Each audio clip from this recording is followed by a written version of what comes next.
Yeah. I I suppose. suppose we are kind of, we were the only, it's probably still are, we always have been the only city centre scout group, I suppose, you know. But no, I was always involved in them from the age of 8, I suppose.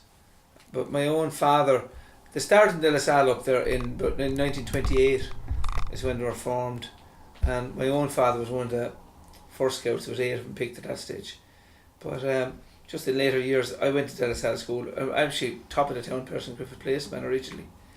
I'm just down here about 34 years now, on Parnell Street.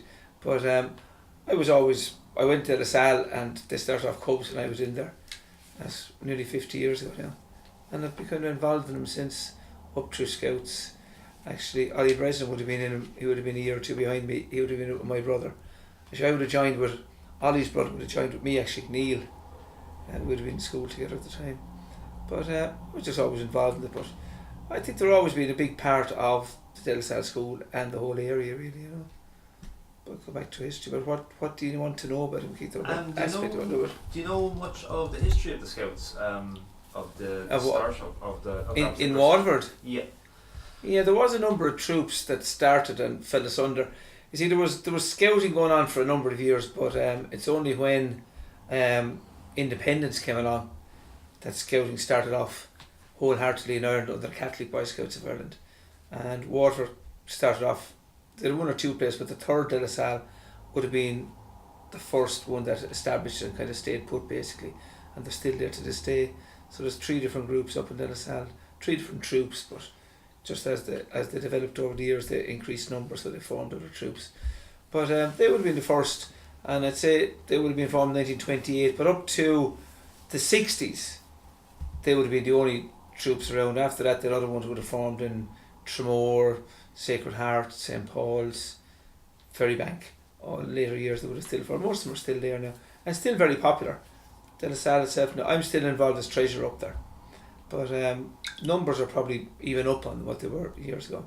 We'd have up to about 200 members, youth members anyway. And is there much rivalry and competition between different There groups? would be serious rivalry, yeah. But kind of friendly rivalry. We still have campcraft competitions, which there would be rivalry in, and there's kind of that goes on to all Ireland competition as well. But I won't say that's a part of it, but it's not the main part of it really. An awful lot of the activities, most would not be competitive as such now.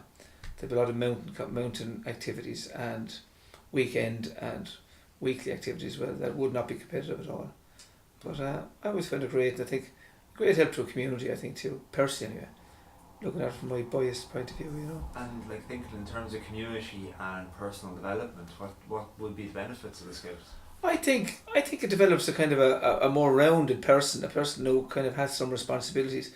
I mean, thinking back, it's very hard for me to think of anybody I knew, well, maybe the odd one or two, whoever got into any difficulties or problems. I think it gives people an awful lot of confidence. And I think if you have to go, as well as confidence, it gives you a lot of tolerance, because if you're stuck, I won't say stuck in a tent, but if you're away for a weekend or a week and you're in a tent with 7 or 8 people, you learn to get on with one another. There's not much else you can do about it, you know. Actually, myself and my brother were talking the other night about when we started off, that was back in the late 60s, 70s. And annual camp in those days used to be 15 days away in West Cork or Wicklow or somewhere. And I remember we had no phone in the house, so we used to write home regularly from camp and get replies, and write home and get replies. Like, you were gone for 2 weeks basically. And we hadn't the car, so they didn't go to visit us on Parents' Day. So we were kind of gone for a couple of weeks, but you learned to get on with things. You learned to be self-sufficient, but mainly tolerance, and I thought it taught you good values, you know. I think it still does. And I think it brings out, it helps the shyer individual too, just to kind of come out of their shell and get a bit of independence, a bit of confidence in themselves. I think it still does that, you know. And community wise, I think it's good, because we've got, I suppose, like most, I suppose same with soccer teams and most community groups, it would be very family based. I mean, my father was involved in it only as a youngster for a while. I was involved as a scout and as a leader. My own 2 youngsters were involved in it for a while. They stayed on, and they're not involved in it now. But they're still... Sorry, didn't you? Oh, sorry. My good wife then, after years of listening to us, became a company director for about 10 or 12 years, weren't you? 14 years. I'm being corrected here, yeah. But I mean, there's some people up there, part of the staff. George Cavagna, probably one of the... George is up there. I'm in there. I'll be there 50 years next year. and George was my leader when I was up there. So I mean, we won't say how old George is, but and there's another person up there, John Sharp Senior, for the junior as well, who's 85 or 86 now, and he's been there kind of basically since the start. So it is kind of a long community. You kind of don't get out of it too easily. I was a scout leader for years now, and once I tried to pack it in, I had enough of that, but they stuck me as treasurer, which that's nice to be involved. But there's still a lot of people up there, like Pascal Guilfoyle, Billy Collins, who've been up there since time began, as long as I'm there, and are still there at the coal face, so to speak, still leaders. But good community. But I think it was always good for the whole area as well. Just nice to see the scouts going out and pipe bands out and parades and that. But I think it still has a place in even in modern society. A lot of people might look at it and say it's a bit kind of dated and that. What do they do nowadays? But even to look at the award scheme and the program that they run is very, very up to date. You know, I think they've always been to the forefront of pushing on and developing modern methods and modern ideas there. So, but then again, that's me from a biased point of view, having always been involved in them. You know. And will there be any abiding memories of growing up? Loads really, because I kind of feel sorry for people that were never involved in it, you know, because the memories we have of weekends away and even hikes, and that's just friends that you kind of have for life. And I think we sit down and talk about anecdotes and little occasions for forever, you know, because they were brilliant days. And I remember even lately, I won't say lately, but being at some event and people were thanking all the leaders for giving all their hard-earned time, and I always wondered why, because I mean, we used to get more out of it than the youngsters used to get out of it, you know. It wasn't as if it was hard work or a chore, it was great. I was lucky in a way too, because I was very involved in mountains and hiking and that. And they have a mountain pursuit challenge started about 20 odd years ago, whereby there's 4 events every year: Munster, Leinster, Connacht and Ulster, where there's a weekend hiking. You bring a group of 4. But I was lucky that I could actually bring my own sons away on some of those, you know, because most times, I don't know if you're a parent, it's great being a parent, but from the time the children are about 4 or 5, they're basically gone from you because they're gone off in their own little world in school. You don't get involved in it, you know. So it was great for me that I could go off on weekends with the lads and be involved with them, you know. It was a great opportunity. So even people think leaders sacrifice their time. I think it's the opposite way around. I think we're lucky to get there. Although, having said that, after a number of years, I suppose 10 years ago, but I stopped being a leader as such. Just kind of, I didn't have the same enthusiasm that I had, you know. So, is there any of those particular anecdotes you feel you could share with us? Well, there's loads of them, but I mean, I don't know. It's hard to going back to the old days. As I said, it was so different at old days that we were gone. Nowadays, I suppose that's me getting old. I find it hard now to see that. I said we went away for a weekend or a week or whatever we were going away for, and there was no real parental contact. Nowadays, I'd say it must be very hard because we had time to get homesick. We didn't know what homesick was, because if you got homesick or not, there's no one could bring you home anyway. How would you contact anyone? It must be hard nowadays with mobile phones to even kind of get people away from parents. I think it's good for lads just to kind of be a little bit independent, you know. But we had great times hiking. Yeah, I suppose we spent a lot of time at the time I was young. The De La Salle brothers owned where Faith Lake House is now and all the lands around it, and we used to camp there and we had the run of the whole estate basically, which was amazing. I remember we used to get the passage bus out there sometimes, throw tents and the whole lot on the passage bus and head off out, and it was kind of different times, simple times. And there was a farm out there, the brothers. We used to get go up with a can of milk to get the milk off the farmers in the morning, and we often stayed out there for a week, just basically hang around. We can tell them now because they're all gone, but they used to have an orchard in there where they have little vegetables growing in, but we used to have to climb over the wall there to kind of borrow a few vegetables and stuff to stay. But they opened the gate after a number of years, and it wasn't the same fun at all when you could kind of walk in there. It's definitely no fun running an orchard if you can just walk in the gate, you know. But there's loads of anecdotes. And actually, I was coming from what they would consider a modern day, because back in the 40s, De La Salle would have camped in Stradbally for about 30 years in a row, I think. And they used to actually put the tents and all their gear up on a handcart. And they actually pulled the handcart out in Stradbally and they camped in there for 10 days. In those days, it might have been 5 shillings to stay, and everyone brought their own sugar and tea and a certain amount of butter and that. But they weren't kind of hard times. But even though it's still that way, and I don't know, I think there's still great values in us all, you know. That's brilliant. That sounds pretty comprehensive. Is there anything else? Anything else I might have missed to ask you about the Scouts now? Kind of fill in a bit. I suppose over the years sorry? You have girls up there, yeah.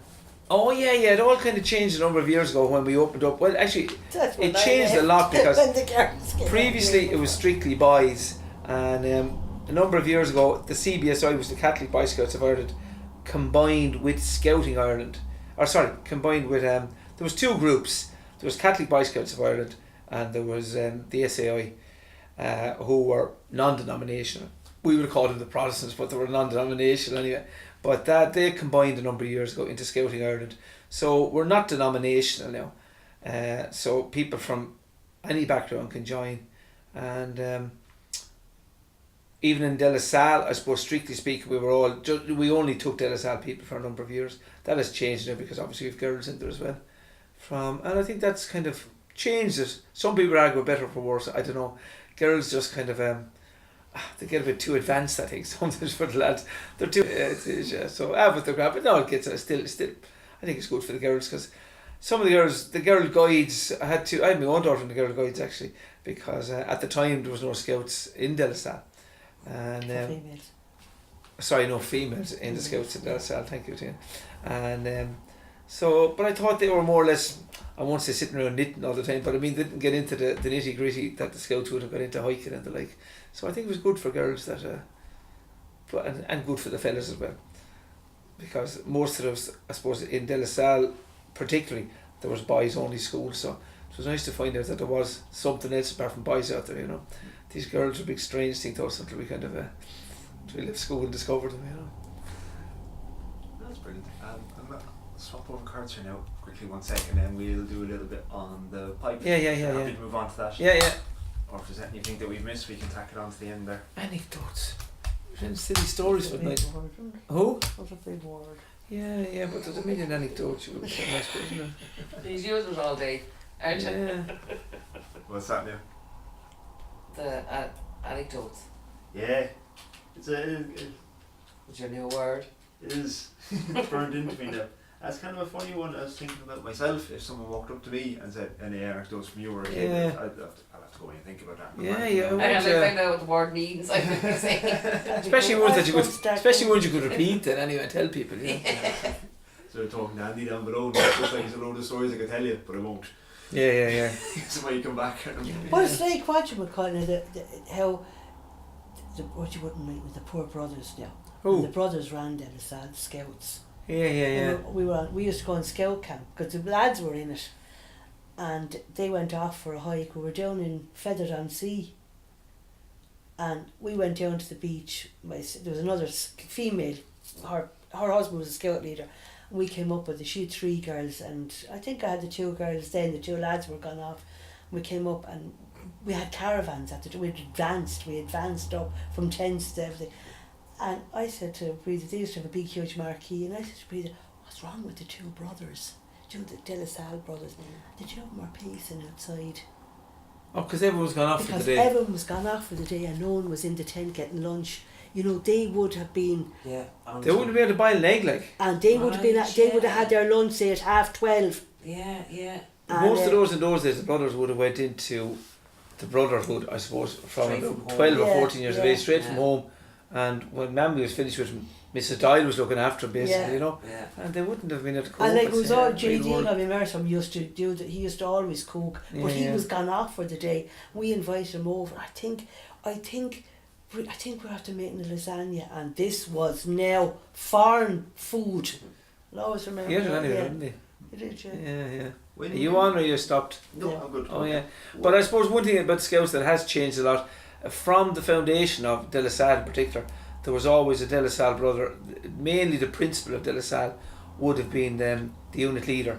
He was in charge of the whole thing. But that changed a number of years ago, basically because there weren't any De La Salle brothers left, you know. So it became very kind of lay after that. But up to then, whoever was the principal of De La Salle automatically became the unit leader of the Scouts, because we're still on their property, and even still, we use we have a scout tent at the back of it, But Stephen Street. in Stephen Street, they still have no problem with us being in there in the Scout Hall. And they use the Scout then themselves for a play school during the day. And the principal up there is very good to us. Podge is exceptionally good because he gives us, as you go on to the pipe band, they give us the use of the school itself on Monday nights, and we would use the hall, and we'd use 2 or 2 other rooms for drummers and beginners and that. So the De La Salle involvement is still there, although I think it's still a De La Salle school, but there's no De La Salle, there's no brothers involved in it anymore, you know.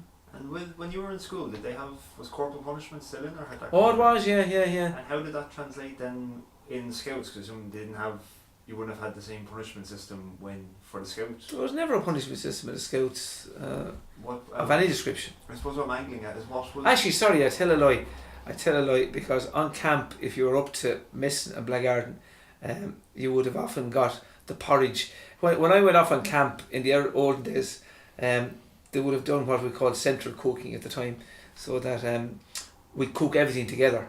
And you used to have this big Dixie, as we used to call it, a big pot, where you cook porridge in the morning. Why? Because we wouldn't eat it anyway. But I regularly got the job of cleaning out the porridge Dixie because I'd be up to no wood or messing around. And in those days you had the Elson toilets, so someone had a job after a day or two to dig a hole and empty these things.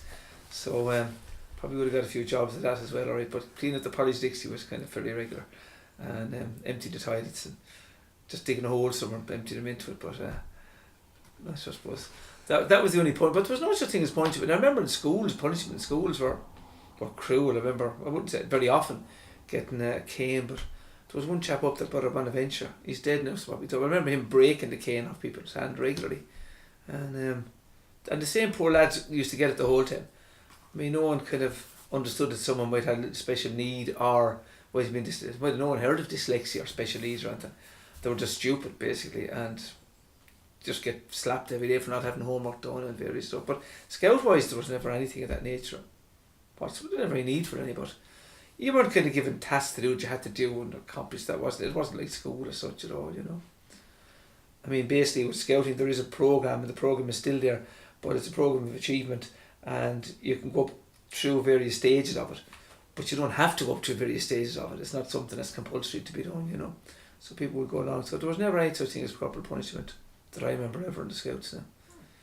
There used to be kind of a tradition of polishing people at the last day on Scout camp, that people wake up kind of polished. I presume it's gone. Maybe it's not gone now. Anyway, that was just kind of a bit of fun, but maybe it wasn't much fun if you got polished, I suppose. But anyway, it was kind of expected, you know, on the last night that, so you'd wake up the next morning kind of covered in polish. It used to be good fun actually, because someone would wake up and look over everyone and say, you got polished. And we don't know to have a mirror there, not realising you were black yourself as well, you know. But that was about as bad a fun as we got up to. So I suppose we weren't too bad really, you know. So what's the history of the pipe band, or what's the name, I suppose, of the It's the De La Salle Scout Pipe Band. The pipe band, God, Pat Murphy will kill me. I think we celebrated the 80 years, was it last year or the year before? So it was just decided that I don't know why, but someone decided they would start the pipe band, and they formed it, and for about 50 years or more, maybe 60 years, it was only formed from members of the De La Salle Scouts. And if you grew up and left the Scouts, you left the band, and that restricted it terribly for about 50 or 60 years. But a number of years ago, then that changed. I don't know how it came about changing actually, when we decided we could take in people from outside. So people from other Scout troops came in, and then older people. I started actually at the age of about 10, I'd say. Played in it for a few years and left. Came back, played for another few years and left again. And then my own son joined it about 20 or 22 years ago, and I used to go up, just drop him up to practice on Monday night, and Pat Murphy was the pipe major still up there.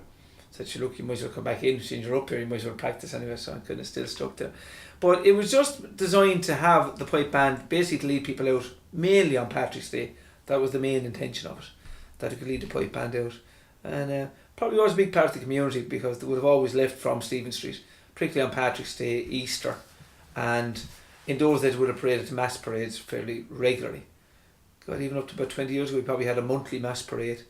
Now I think if we have an annual one, it's probably a lot, you know.